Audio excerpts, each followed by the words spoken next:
عزیز طلبہ و طالبات، ویڈیوز بنانے کا جو سلسلہ جاری تھا اس کی آج بھی ایک کڑی ہے کہ بڑے اہم چیپٹر جنس عام جس کو جنڈر کہتے ہیں اس سے متعلق آج ویڈیوز بنایا جا رہا ہے۔ اور اس چیپٹر میں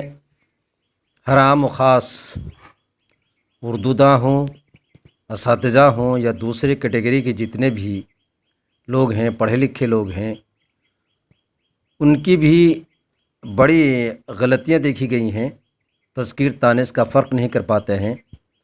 تلفظ صحیح نہیں ہو پاتا ہے۔ ایسے میں شرمندگی اٹھانی پڑتی ہے اور یہ کہا جا سکتا ہے کہ اردو زبان یا دوسری زبانوں کے ایسے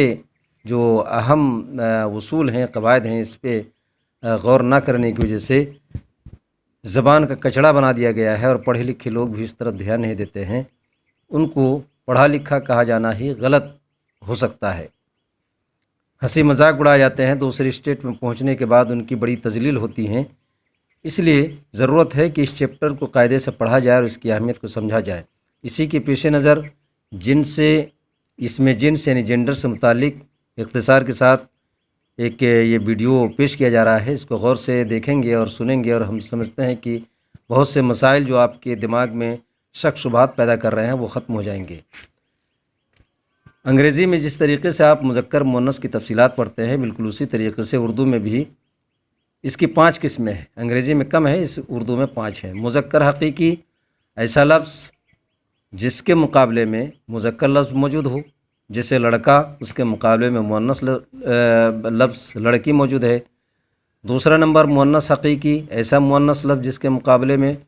مذکر لفظ موجود ہو، جیسے لڑکی ہے، اس کے مقابلے میں لڑکا لفظ موجود ہے۔ مذکر غیر حقیقی، ایسا لفظ جس کو مذکر پڑھا جاتا ہے لیکن اس کا مؤنث نہیں ہوتا، اس کو مذکر غیر حقیقی پڑھا جاتا ہے، جیسے پنکھا ہے، ڈنڈا ہے۔ یہ سب الفاظ مذکر غیر حقیقی کہلاتے ہیں، اس لیے کہ ان کے مقابلے میں مؤنث نہیں ہوتا۔ مؤنث غیر حقیقی، ایسے الفاظ کی جن کو مؤنث تو پڑھا جاتا ہے لیکن ان کے مقابلے میں مؤنث الفاظ نہیں ہوتے، مذکر الفاظ نہیں ہوتے، جیسے کھڑکی ہے۔ اسی طرح سے ندی ہے، کتاب ہے، ان الفاظ کو ہم مؤنث پڑھتے ہیں لیکن ان کا مذکر نہیں ہوتا۔ اور 5واں نمبر ہے جنس عام یا جنس مستوی، جس کا کامن جنڈر کہا جاتا ہے، کہ جو مذکر مؤنث دونوں کے لیے استعمال کیے جاتے ہیں۔ مذکر مؤنث حقیقی، ایسے الفاظ کو کہا جاتا ہے جو اگر مذکر ہیں تو ان کے مقابلے میں مؤنث، اور اگر مؤنث ہیں تو ان کے مقابلے میں مذکر الفاظ موجود ہوتے ہیں،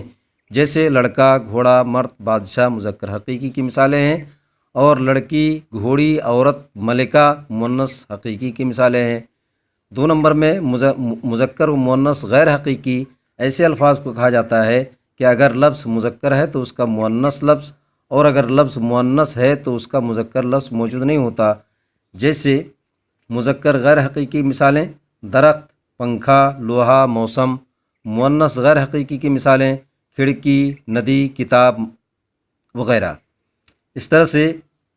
ہم نے اس کو 5 جو قسمیں ہیں اس کو 2 قسم میں سمیٹ دیا ہے، اور تیسری قسم ہے جنس عام یا جنس مستوی، جس کو کامن جنڈر کہا گیا ہے۔ ایسے الفاظ جن کو مذکر مؤنث دونوں کے لیے استعمال کیے جاتے ہیں، یکساں طور پر اس میں کوئی فرق نہیں ہوتا ہے، جیسے عقل مند، ہوشیار، بہادر، شوقین، اسی طرح سے دولت مند وغیرہ۔ یہ تمام الفاظ جو مذکر اور مؤنث کی کیٹیگری میں ہم نے اس کو بانٹا ہے، یہ بہت ہی اہم ہے، اور اسی کی اہمیت کے پیش نظر یہ کوشش کی گئی ہے کہ مذکر اور مؤنث حقیقی کو ہم سمجھ تو سکتے ہیں کہ لڑکا ہے تو اس کے مقابلے میں فوراً سمجھ میں آ جائے گا کہ لڑکی مؤنث ہے، مرد ہے تو عورت سمجھ میں آ جائے گا، لیکن ایسے الفاظ جو کہ مذکر و مؤنث غیر حقیقی ہیں، ان کے لیے اصول کو پڑھنا ضروری ہے، اس لیے کہ مذکر ہے تو اس کا مؤنث نہیں آتا، یا مؤنث ہے تو اس کا مذکر نہیں آتا۔ اس لیے اب ہم اصول کی تحت ہی ان کو سمجھ پائیں گے کہ کس طریقے سے ایک لفظ کو مذکر پڑھیں گے، یا کس طرح سے کس اصول کی بنیاد پر ایک لفظ کو ہم مؤنث پڑھیں گے۔ چنانچہ جنس کی جو کہ یہ مذکر اور مؤنث غیر حقیقی کے زمرے میں جس کو ہم نے شامل کیا ہے، اس کی کچھ تفصیلات کچھ اصول کی تحت ہم یہاں پیش کر رہے ہیں، تاکہ آپ کو بخوبی سمجھ میں آ جائے کہ مذکر اور مؤنث غیر حقیقی، مذکر ہے تو مؤنث نہیں ہوتا، اور مؤنث ہے تو اس کا مذکر نہیں آتا، تو ان اصولوں کے تحت اس کو بخوبی ہم سمجھ سکتے ہیں کہ کس کو کیسے الفاظ ہیں جن کو مذکر پڑھ سکتے ہیں اور کس طریقے کے الفاظ ہیں جن کو مؤنث پڑھ سکتے ہیں۔ چنانچہ اس کی تفصیلات اس طرح سے ہے کہ 1 نمبر اردو، عربی، فارسی اور ہندی الفاظ کے وہ تمام ہندی کے وہ تمام الفاظ جن کے آخر میں تا ہو، یہ جو اردو والی تا ہے، یہ الفابیٹ میں ایک لفظ تا شامل ہے، اسے مؤنث پڑھا جاتا ہے، جیسے اخوت، رحمت، قناعت، شفقت، سخاوت۔ ہزاروں الفاظ ایسے ہو سکتے ہیں جن کے آخر میں تا ہے اور ان کو بس یہ ایک طرح سے مؤنث پڑھے جانے کی علامت ہے۔ اس طرح تمام الفاظ کو ہم مؤنث پڑھیں گے، لیکن کچھ الفاظ مستثنیٰ ہیں، اصول کے خلاف مذکر پڑھے جاتے ہیں، وہ بھی دیکھیے کہ لیکن اصول کے خلاف شربت، درخت، گوشت، وقت، بھوت، دانت اور ثبوت مذکر پڑھے جاتے ہیں۔ یہ عموماً دیکھا گیا ہے کہ ایسے الفاظ جن کو ہم نے مذکر پڑھا ہے اردو زبان میں اور ہندی زبان میں بے ساختہ ان کا استعمال ہو رہا ہے، بہت زیادہ ان کا استعمال ہو رہا ہے، ان کو نظر انداز نہیں کر سکتے۔ باقی ان الفاظ کے علاوہ تمام تر الفاظ چاہے وہ ہندی ہوں، عربی ہوں، فارسی ہوں، اردو ہوں، تمام کو ہم مؤنث پڑھیں گے۔ 2 نمبر دیکھیے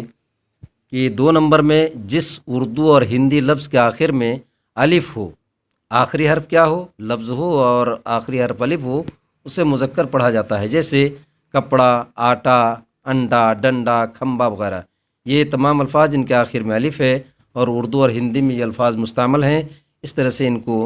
ان الفاظ کے آخر میں الف کا ہونا اس بات کی علامت ہے کہ ان کو مذکر پڑھا جائے گا۔ 3 نمبر کا اصول دیکھیے، عربی کے 3 حروف سے بنے الفاظ جن کا آخری حرف الف ہو۔ عربی لفظ ہے، 3 حروف سے بنا ہوا وہ لفظ ہے اور آخری حرف الف ہے، یہ 3 باتیں اگر موجود ہیں تو ایسے صورت میں اس لفظ کو ہم مؤنث پڑھیں گے، انہیں مؤنث پڑھا جاتا ہے، جیسے ہوا، دوا، ادا، قضا، ندا وغیرہ۔ 4 نمبر اصول ہے،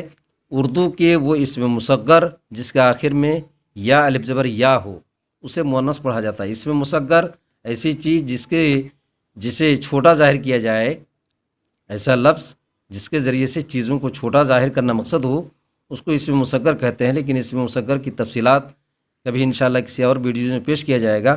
صرف یہاں مذکر مؤنث کے اس بحث میں یہ سمجھ کہ اس کے آخر میں یا الف زبر یا اگر ہے،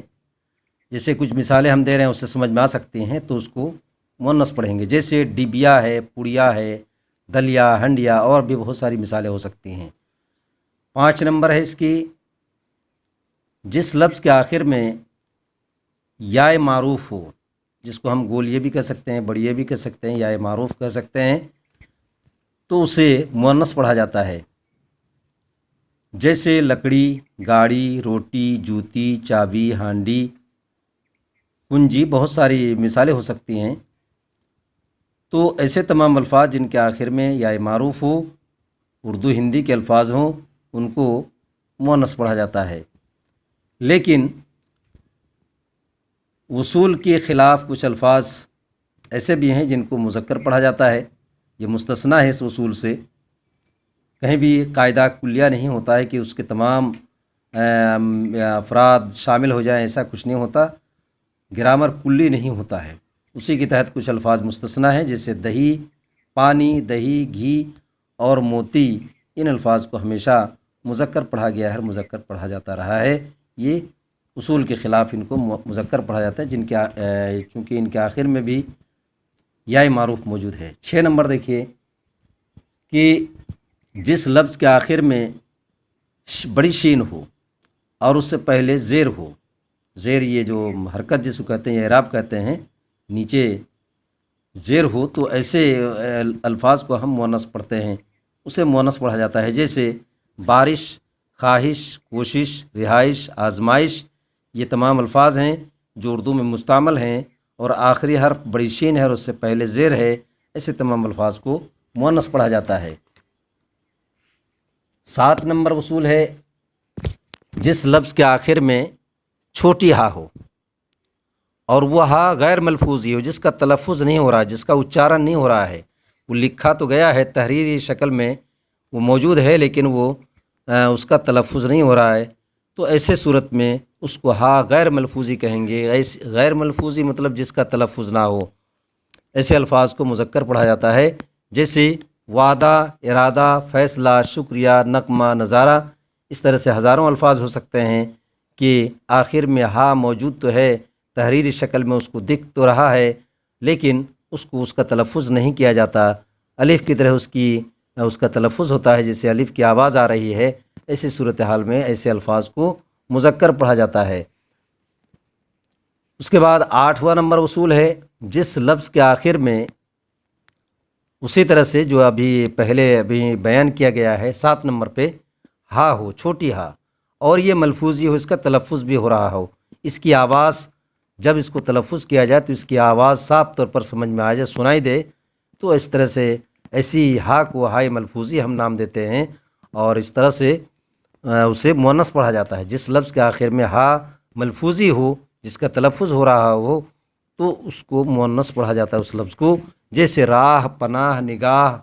آہ، عیدگاہ، تنخواہ، اور بھی بہت ساری مثالیں ہو سکتی ہیں۔ یہ ہا ملفوظی ہے، اس کے آخر میں جو ہا ہے وہ تلفظ میں اس کا صاف طور پر اس سمجھ میں آ رہا ہے کہ اس کا تلفظ ہو رہا ہے، اس لیے ایسے الفاظ کو مؤنث پڑھیں گے۔ 9 نمبر، جس لفظ آج یہیں تک ویڈیو پورا کر رہے ہیں، انشاءاللہ بقیہ حصہ پھر اگلے ویڈیو میں پیش کیا جائے گا۔